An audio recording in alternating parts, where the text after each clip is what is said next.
Simeone, welcome to the Hero Roundtable podcast. This is the round the table section. How is it going? Great, Matt. It's good to see you. It's been a little while since we were together in the flesh at Hero Roundtable, so it's good to catch up. But I'm doing great. You know, just keeping going, keeping moving ahead with the everyday heroism path that you and I and all the other people we know are on. You know, spreading the good word in our own ways. So Right. yeah, it's a great journey, man. So the bringing up the paths there. How did our paths cross that first crossing? How did we come into each other's orbits there? I think you reached out to me initially. I think you kind of were I was doing my thing, putting stuff out on the internet on my website and other venues, and I think somehow, I don't know, somehow you caught wind of me somehow out there in cyberspace, and then just tracked me down, and then the rest is history. And then Okay. I came out to Hero Roundtable a couple years ago at this point, and Okay. the rest is history. So that sounds like my kind of behaviour. Yeah. Finding someone and creeping up on them. And your Twitter handle is ACS Writer. Remind me what that means, where that came from. Well, my initials are ACS, Anthony Charles Simeone. Right. So Okay. ACS, and then writer is just what I style myself as. But that's an older handle, so I'm a writer, speaker, all kinds of things now. But my starting place in life is first and foremost as a writer. So ACS Writer is where it all came from. In that writing, you've obviously encountered and read into and worked with the hero's journey, which is, I think, probably where you must have published something on that site, and I reached out to you that way, right? Absolutely. Yep. So tell me about that. Like, how did the hero's journey idea, or how did you meet it, and then what have you done with it? Well, for me, it was through literature. I mean, I have a English degree from Rutgers, and I mean, I just encountered it so many times in my life, just through studying great literature and studying that pattern of that storytelling from ancient myth, and learned about Joseph Campbell, read Hero with a Thousand Faces. So it really started there, and then it snowballed with, I kind of left that, went to corporate America after college, as a lot of us do, and then, just kind of had some personal crises that, I've written about, just some like health struggles, mental health especially. And, I said, well, what are these things for? What are these stories for? It's not just to entertain us. It's giving us a framework. It's a clue. It's a path. It's breadcrumbs to give us something to follow, a pattern, a framework, a structure in life to follow. It's not just, that was a great story I heard about Hercules or Superman or any of the myths we create. It's why is it interesting? Why is it intriguing? It's really about the internal journey through all of ourselves, through our daily lives, internally and externally. And I just used it as a framework. I just repeatedly saw my challenges as not just, as I formerly did, as struggles to beat me down and I'm cursed and all these horrible things in life. I decided to flip that whole dynamic and say, oh, okay, well, this is really a challenge that's here to teach me, and I need to find a solution mindset.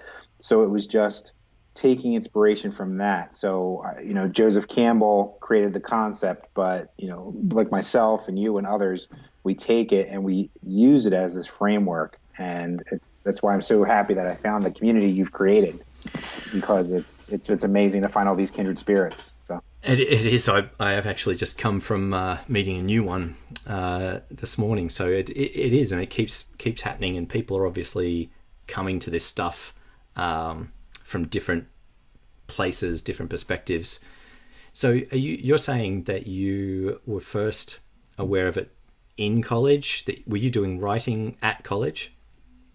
Yeah, I was doing a lot of reading of the great classics, and then taking a lot of different courses in comparative religion. And I think it might have been in one of those sort of comparative religion classes I think there was one I was taking. It was 8:00 in the morning my freshman year, and I was, the same guy was waking me up at the end of every class at that point. And then, but the teacher introduced me to Joseph Campbell and the hero's journey, And then from there it was, just writing all my papers and kind of, going through things, and then seeing that pattern in all the other classes that I took where I was reading the great classics of canon of Western literature.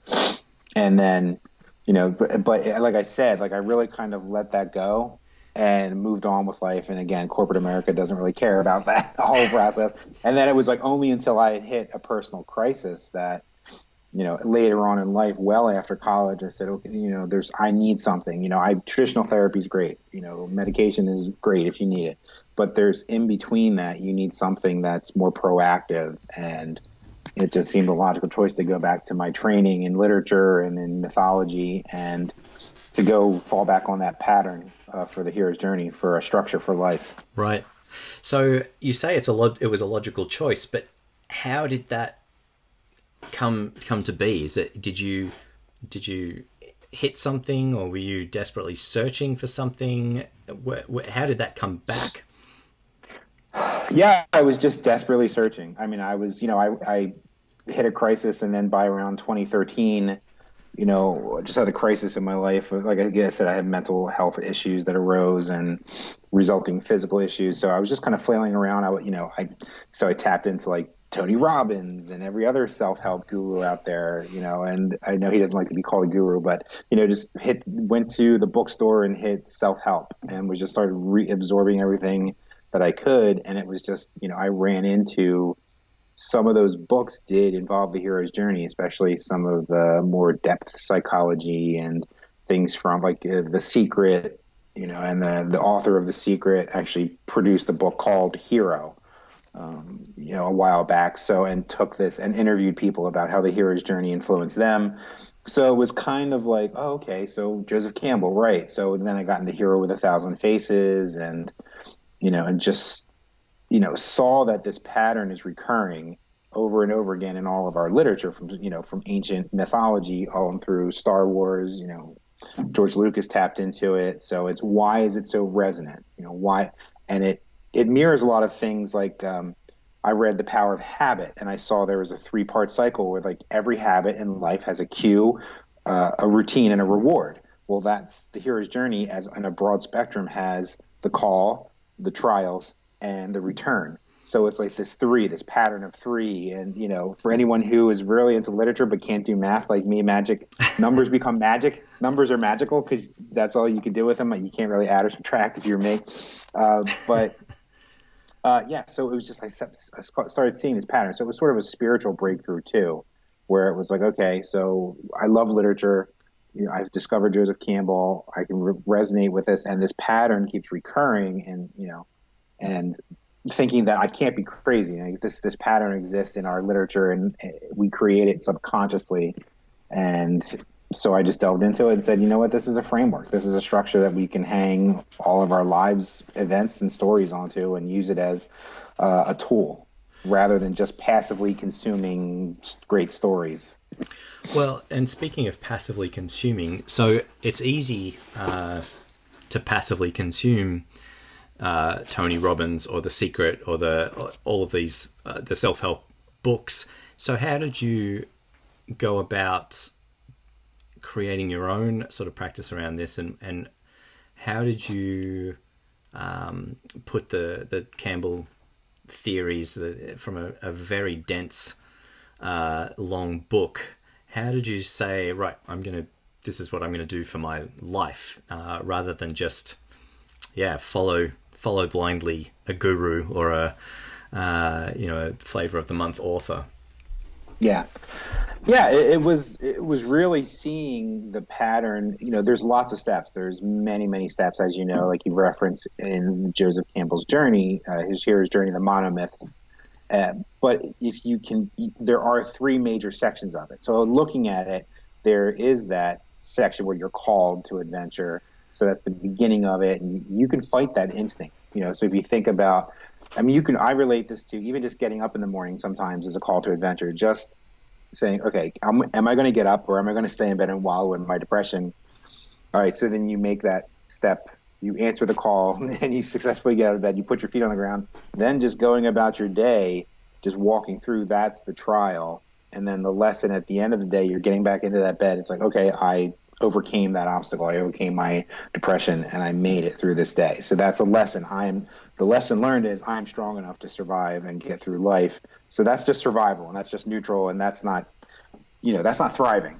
So then it's like, okay, now can I use this to do, okay, what else can I achieve? And so, okay, well, my boss, I always see him as a tormentor. Well, can I see him as the monster to be slain? Well, that means I need to be a problem solver. I need to be creative now. I can't just put my head down and be whipped and, and just passively go through life. I need to be a creator and find a solution, just like, Hercules had to clean out the stables, in one of his 12 labors. So he diverted a river, he diverted a whole river to do it. So it was just, you take those examples of like, that's not just a really cool thing he did. It's like, okay, that's a metaphor. So it's seeing and using it as a metaphor for what you can do in life. So, but it's, yes, chunking it up down into three major parts. But then as you delve deeper into it, so once you have the three major parts of the hero's journey down as a structure, there's the challenge or the call to adventure, finding a solution, and then learning the lesson, even if it's just, I'm strong enough to overcome what I just overcame. And that can be a victory in and of itself, because the day before you didn't believe you could overcome that challenge in your life. Yeah. So I think what I'm really interested in is the fact that you were able to personally put that into practice, where that's not an easy thing. It's easy to read these books, right, and acknowledge, yes, I understand this.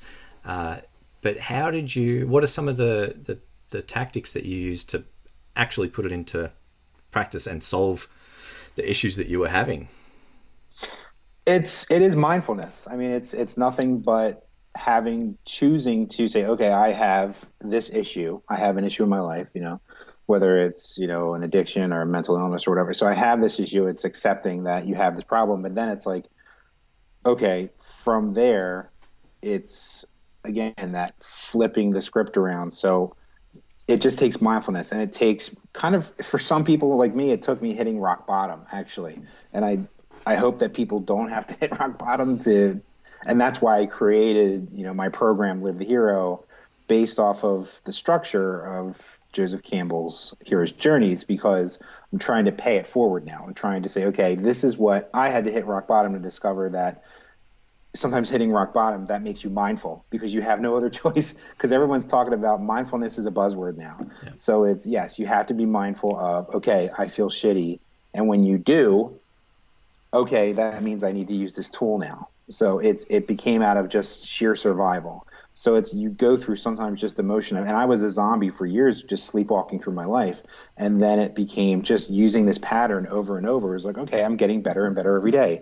So now you get to the point where you're just thriving instead of just surviving, just by using this mindset reframing of, instead of seeing life as this series of persecutions before you die, it's, oh, this is an opportunity to grow. This is a challenger that wants me to grow, whether or not it's the boss who derides you or the bullies in the schoolyard or whoever. Those are monsters to be overcome, and that's why we have monsters in the great story. So it just came from desperation, but now it's a revelation now. So it's a revelation that I want to pay forward to people. And, this is my new purpose in life, or the purpose that I always had and just didn't know it. Yeah, and I mean, it sounds like you've been full speed ahead ever since then in expanding this out and attaching other concepts and other research to this, whether it's resilience or stuff coming from the writings of Viktor Frankl or behavioral science. So I guess you should probably tell us more about what Live the Hero is. What's the goal? And livethehero.com is the website. So what is that all about? It's obviously a place where you're writing and putting your ideas out, but it's a bit more than that. You tell me, what is it? Yeah, I mean, it's a place where I sort of go into depth and kind of share and be vulnerable with who I am and my journey and how I got there. And, I'm slowly building up my credentials and my ideology. I'm taking positive psychology courses now, actually, and positive psychology is sort of scientifically confirming what our ancient ancestors knew. So what I'm seeing in positive psychology, like you mentioned, resilience and grit, and even the concept of any of these humanities based movements that we saw in the 60s and 70s, and before that it was mythology and religions and things like that. Positive psychology is confirming now with research and evidence based science kind of confirmation of things that we knew at a gut level as a species, is that we have this inner capability to see our challenges as opportunities to grow, or we can choose the fixed mindset. So that's what I had for a long time, was the fixed mindset. But now we know through positive psychology and disciplines of the growth mindset, that you can see. And I think here the hero's journey has been, before we had positive psychology and other disciplines that are more modern, the hero's journey was that cultural lesson passed down, that life lesson of how to be a full, well-rounded human being was there. So you're right. I mean, I'm tapping into positive psychology with Martin Seligman, with Viktor Frankl, and the search for meaning, and that's the same thing with heroes. Meaning comes from you. You create your own purpose, meaning, destiny. And that's what the great stories have also told us as well, is that you forge your own meaning, rather than, I think many of us are taught that it just kind of, if you're lucky, it hits you on the head like Newton's apple from the tree. Otherwise, you go purposeless throughout life. So you become the captain of your own fate. So, and then there's, the neuroscience with Brain Rules, that book Brain Rules, which it just tells you about how, we're these naked apes that we were built to move and constantly seek and move forward. So that's reflected in the hero's journey as well, is that we are a species made to continue going forward, looking for novelty and what's beyond the horizon. So we are made to move and to grow and to adapt and change, and not be sedentary and still and stagnant. And so again, that is also encapsulated in the hero's journey. So I don't know if I'm just, meeting people like you has validated me, because I for a long time I felt like I was just the voice crying in the wilderness with this hokey idea, and then it's like, meeting you and all the other people through Hero Roundtable, these other people that are into the same thing but just from different directions, has been incredibly validating, and I don't feel like I'm alone anymore in the universe, basically. Well, I think that was the very first idea of the Hero Roundtable, is to make it so that people didn't feel that they were alone, that they were shouting at the clouds or whatever, that there were other people, because that's what really helped me early on, was reaching out. And I think the very first person I reached out to was Phil Zimbardo, and he responded enthusiastically. So it gave me, I don't know that it necessarily gave me the confidence, but it suggested just contact people, and you just don't know what's going to happen. And I think that's our example. It's the example of the meeting I had earlier today. It is that wanting to belong to something, wanting to be part of a group that does provide that affirmation. And I don't think anyone around Hero Roundtable is doing exactly what you're doing, but it helps that everyone around Hero Roundtable probably agrees with what you're doing, right? So you're good work to keep doing it, that kind of thing. So recently you posted a sort of intro short blog post on the Good Men Project, which you've been writing for some time. It's been about a year or so now. Yeah, and the title of the piece was "Heroism is a Mindset, Not a Moment," and I'd like you to expand on that, because it's a dichotomy that I think we get tripped up on a lot. I think there's certainly a group of people that are very much interested in the moment, and why people act heroically in the moment, and sort of it's easy to disqualify or show no interest in the lifestyle or the mindset or the regular practices that might lead to that it's much more situational rather than a life choice, a way to live. So can you talk a bit about where that came from and what you're doing with that? Because I know that article was part one I don't know where part 2 is or how long part 2 is away. They're all actually it's a four-parter, and that was the introduction. So they're all published now. So Okay. if you go to that first article that I posted on the Facebook page for Hero Roundtable, there's a link at the end that takes you to part 2, and then part 3, part 4, part 5. Got it. So yeah, they're all published now, and I actually was offering that also as part of when you subscribe to my website, you get sort of an expanded version of that along with a primer and a manifesto and things like that. So that was sort of like, what people get when they sign on and log into Live the Hero and become a member of the site. And it's all free material. So it's just sort of like, again, like a primer for people to start with. But yeah, it really became this revelation to me because I had some people kind of come out of the woodwork and say that, oh, well, everyone's a hero now. You're cheapening it. Everyone can't be a hero because heroes are people who go to war, and heroes are people who put their life at risk and they run into burning buildings. And I'm like, yes, you're right. You're absolutely right. Those people are tapping into that heroic potential that we all have to serve others and to protect others and to preserve the species. So wherever you think that impulse comes from, whether it's a genetic imperative, or what have you, it's like Zimbardo talks about, Phil Zimbardo, you introduced me to Phil Zimbardo through your work and, the bystander effect. I mean, I had heard of the Stanford Prison Experiment, but then I didn't know about his shift to heroism and studying the bystander effect. So it really became clear to me that, heroism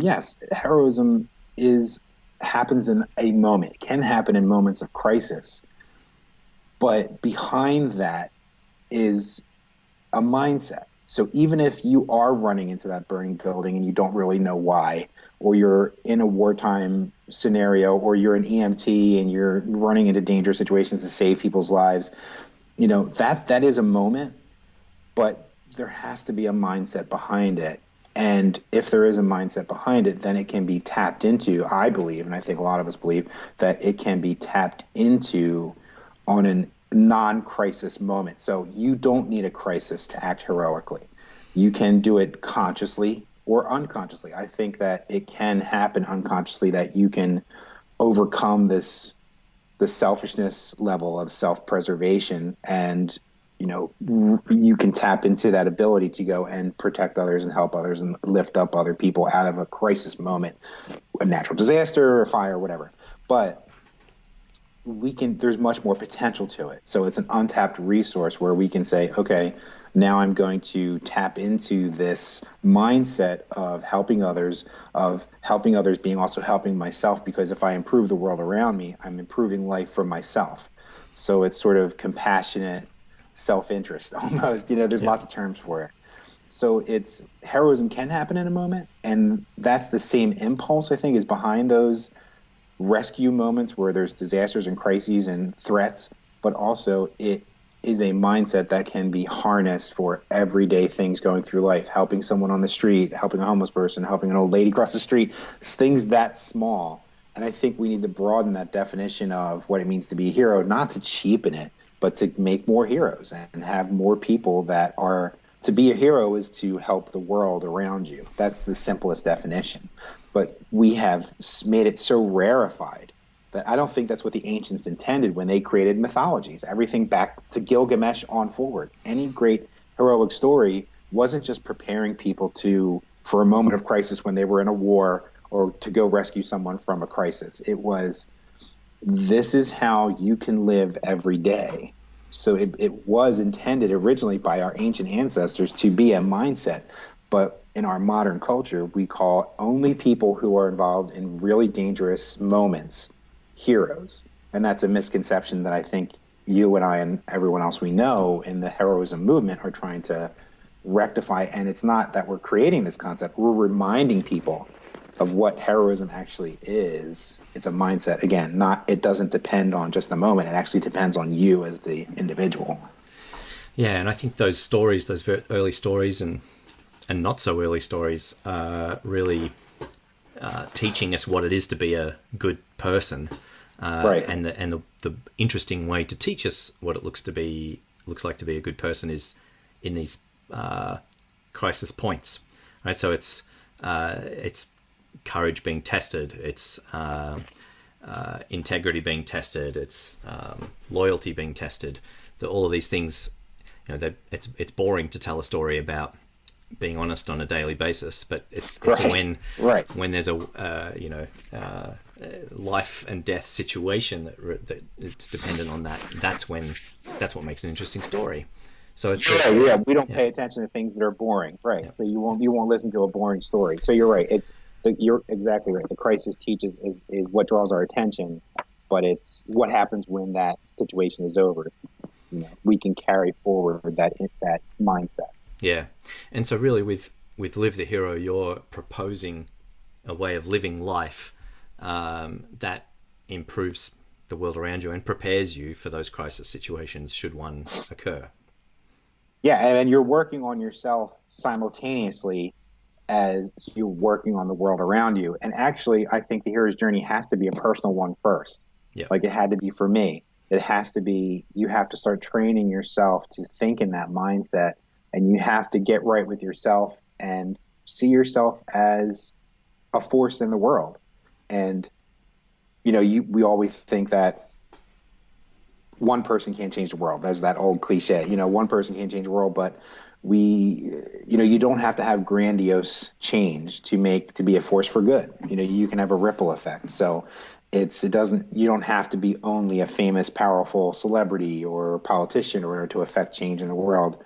But maybe you need to be one of those people to make massive, sudden change in the world. But you can make gradual, subtle changes. But that hero's journey always has to be internal first. And it always is eternal. You'll always have to maintain that as a skill set and a mindset. But then as you go on, you'll work on yourself, and then you'll expand outward and influence other people. And it doesn't have to be like a you or I. It can be someone in their daily life. Not everyone has to aspire to be someone who's teaching in the way that you or I do. It can be just someone who's okay with their day-to-day job. They're okay with their 9-to-5 life. They have the kids, the wife or the husband. But it's just, being a force for social cohesion and not conformity necessarily, but you can be that locus of order in our shifting, ever-changing world. And that's what our ancients wanted to teach us, is that we are responsible, all of us are responsible all together in the world as being nodes of order in the chaos and changing vicissitudes of life, and so that's all of our responsibility. Yeah, and I think that's where the growth mindset part taps into this as well. Is if you think that you're fixed and that you're much less likely to take action outside of you. If you understand that everything grows, everyone grows, we can learn, we can change things, we have agency, then clearly you're more likely to try to change things, right? Right, because otherwise, if you're in a fixed mindset, what's the point? Right. And if you believe in some sort of superstition, whether it's, witches are holding me down or, the evil politicians are holding me down, that's all superstition. If you just give your power away to some outside force, that's superstition to me. And, so the hero's journey is just like with populism. Like, I feel like the heroism is the antidote to all the populism we're seeing, because populism is about the mass mind, the hive mind, the mob, like the darker side of the human psyche. It's when we all band together and we have that mammalian brain, the fight or flight, and it shuts down our higher thinking. Heroism is about becoming centered and present in the self and developing the self and being conscious. And it's the exact opposite of the hive mind, the sort of, mob mentality that we're seeing with populism and fear-driven behavior. So heroism is, is the driving of what's noble in us. Conscious thought, rationality, courage, things like that.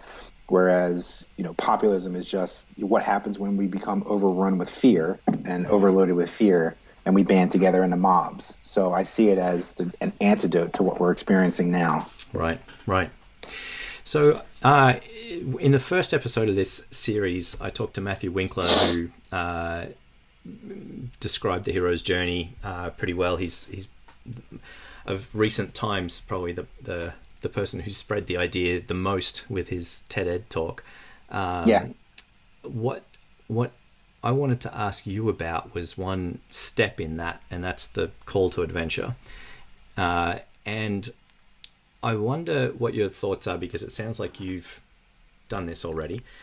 The call to adventure typically is the thing that brings attention to the person who's living in this normal, boring life that they don't really want to be in. So whether that's Luke Skywalker picking up the droids and hearing about this world outside, or it's Harry Potter receiving letters, or a tornado taking Dorothy away, they're all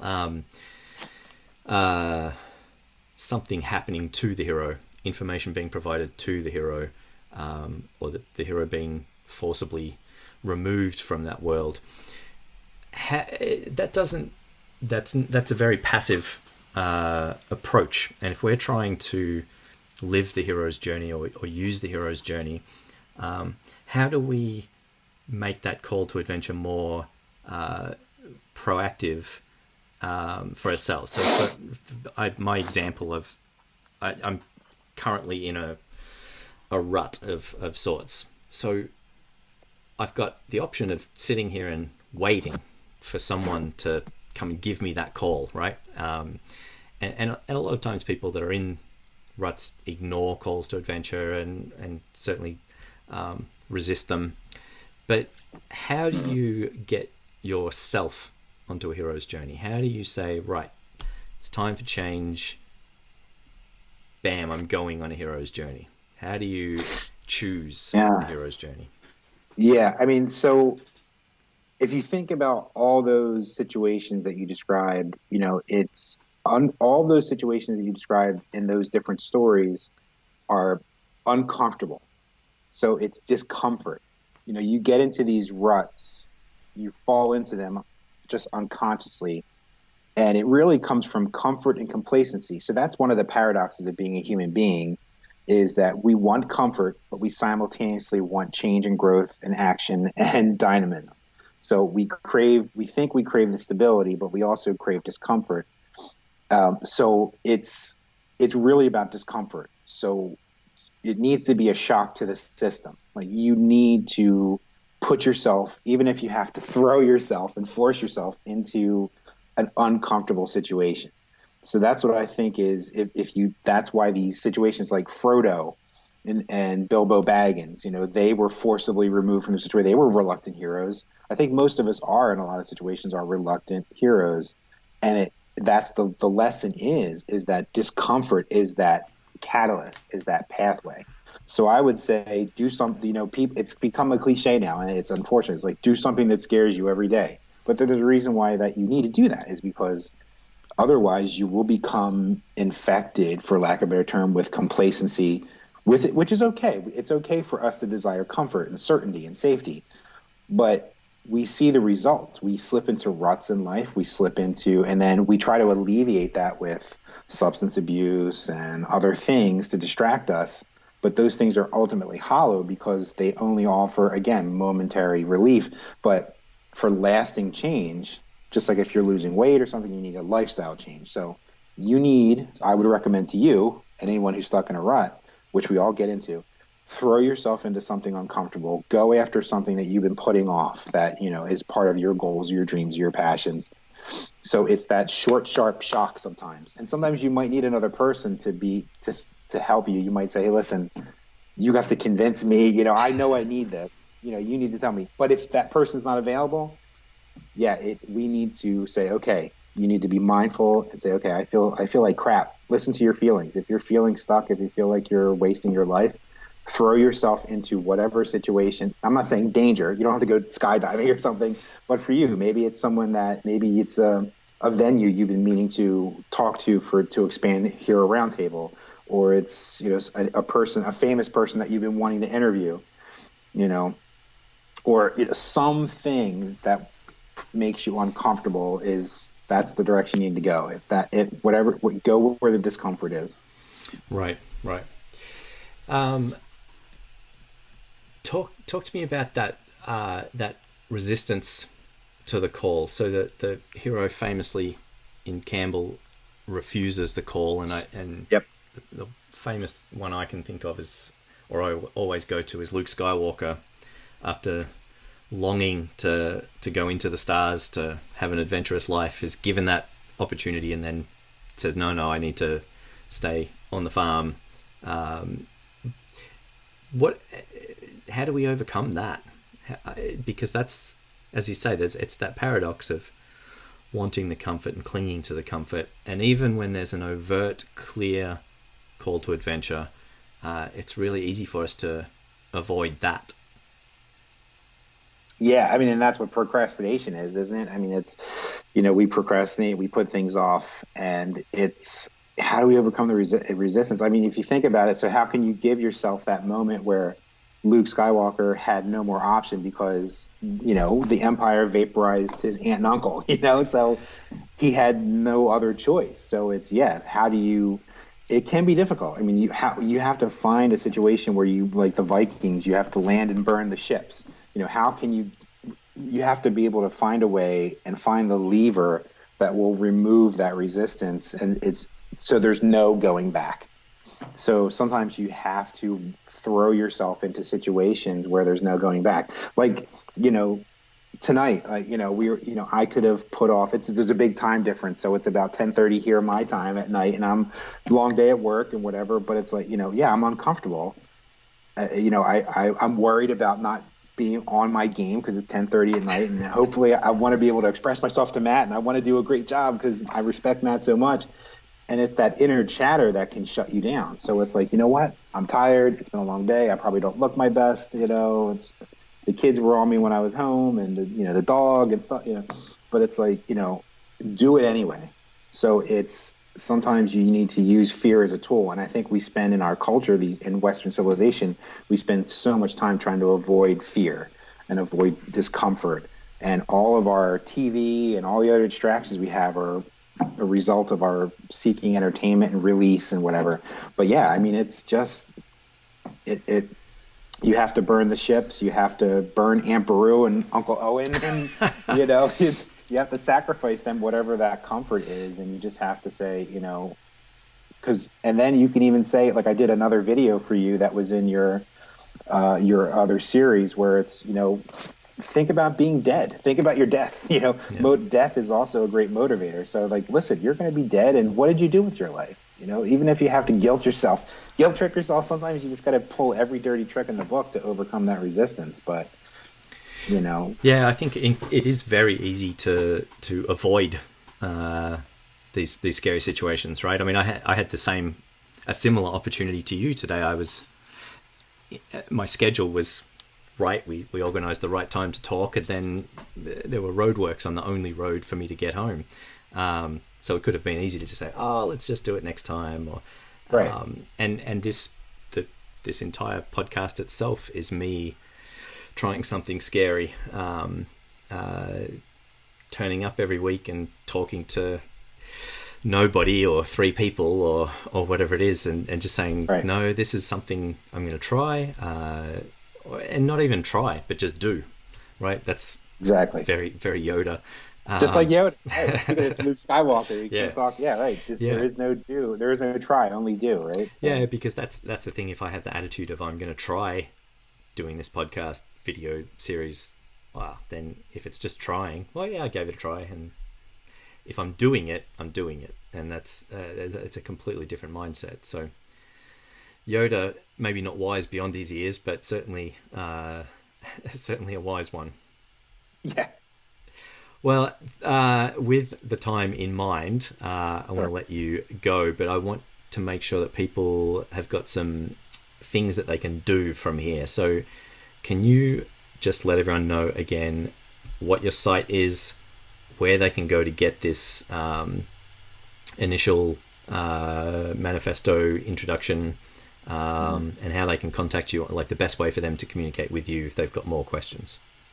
Yeah, if you go to livethehero.com, if you sign up to subscribe to my blog, so you can read through my blog posts. They're organized by categories. If for men and things like that. So again, I'm writing for Good Men Project, so I'm really trying to focus on teaching this to men, as an alternative to sort of what we talk about with toxic masculinity and things like that. So I'm pushing something called heroic masculinity now. So it's, just again, kind of incorporating what we talked about earlier. But if you go to livethehero.com and if you subscribe to my blog, you'll get, sort of the manifesto I wrote about Live the Hero. And then there's a 30-day, sort of one of those 30-day calendars where you can go through and there's a task every day to kind of, think about who your heroes are, think about how you could do one heroic thing a day, things like that. So and then there's a primer that also goes with it that kind of goes into those 3 sections: the call, the trial, and the lessons learned at the end. So that, again, chunking it down into 3 major parts. So you'll get the manifesto, the primer, and then 30 days of prompts. So that's where you can start.